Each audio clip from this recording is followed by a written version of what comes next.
Assalamu alaikum guys, I hope everybody's well inshallah.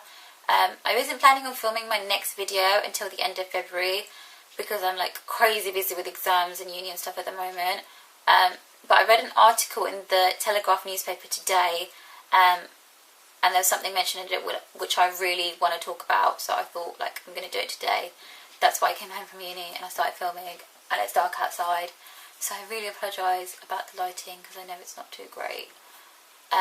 The article, I'm going to put the link in the description box below, but basically it was about a certain MP who expressed the opinion that the niqab should be banned in Britain. And the reason that he wanted the niqab banned was because he felt like a lot of Muslim women are forced to wear it and it's not their own choice to wear it.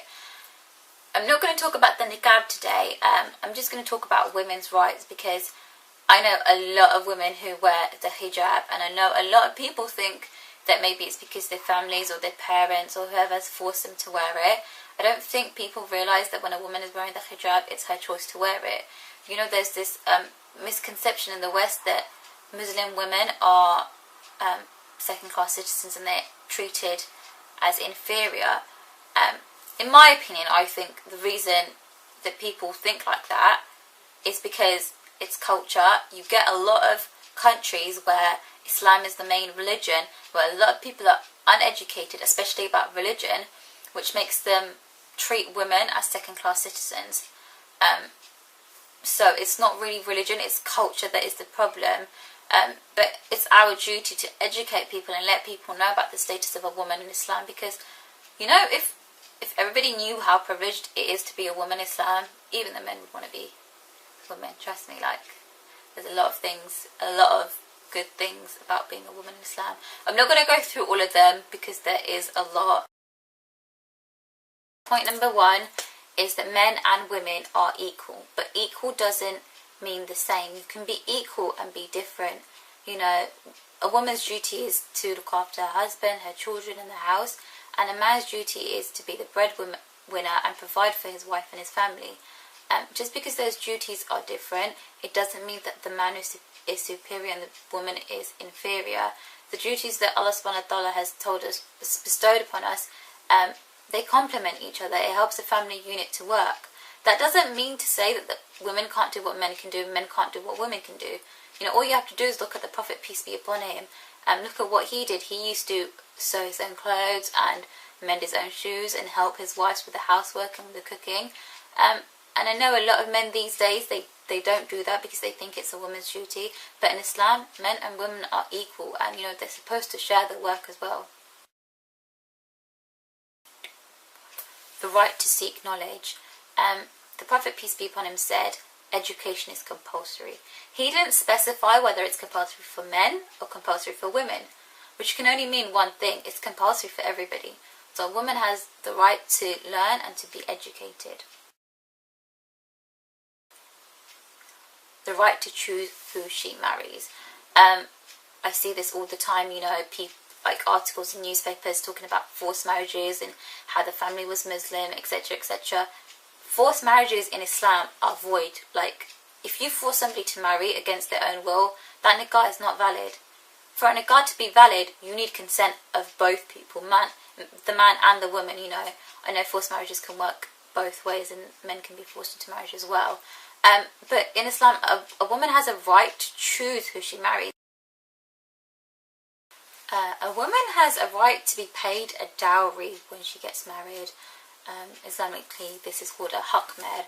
And basically what happens is when a man wants to marry her, he has to gift her with a certain amount of money or some presents, etc.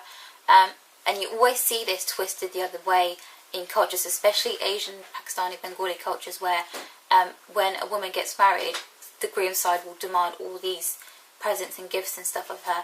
And because of that reason, people in these countries, especially the poor people, they don't want to have, when they have a baby, they don't want it to be a girl, because all they can think about is the expense, you know. But the Prophet ﷺ, he prohibited this, you know. When two people get married, it's the man's job to give something to the woman, not the woman's job to give something to the man. The right to work. I know that a woman's duty is to look after her husband and her children in the house, but that doesn't mean she's not allowed to go out and work. You know, Islam allows for women to be trained in certain professions. As long as the job you're doing is halal, there's nothing wrong with it. You can go out and work.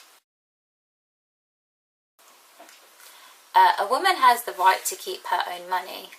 Basically, how it works is a woman's money is a woman's money, but the man's money is also the woman's money. And the reason it works like this is because women don't have a financial obligation towards their family. Their obligation is emotional and physical. You know, they look after the needs of their children when they're upset or when they're hurt, etc. It's a man's job to earn the money and feed the family. So if a woman is earning her own money, she's allowed to keep it. Right, number 7, the right to own property and be given inheritance. This, I think, is probably one of my favourite rights because I'm a law student. But basically, 1300 years ago, it was stated that women are allowed to own their own property. That property is theirs alone. If they're married off, it doesn't become the property of their husband. They can choose what they do with it. They don't need to be married to be given this property or to own this property. This right was actually only created in British law, I think, about 150 years ago. I think it was late 1800s. It was a Married Women's Act. So Islam actually gave this right to women 1200 years before the West did. But you always hear people in the West saying that Islam oppresses women. The right to fight in the battlefield. This is actually something people don't always know about. But Islam allows women to go out to war and fight in the battlefields.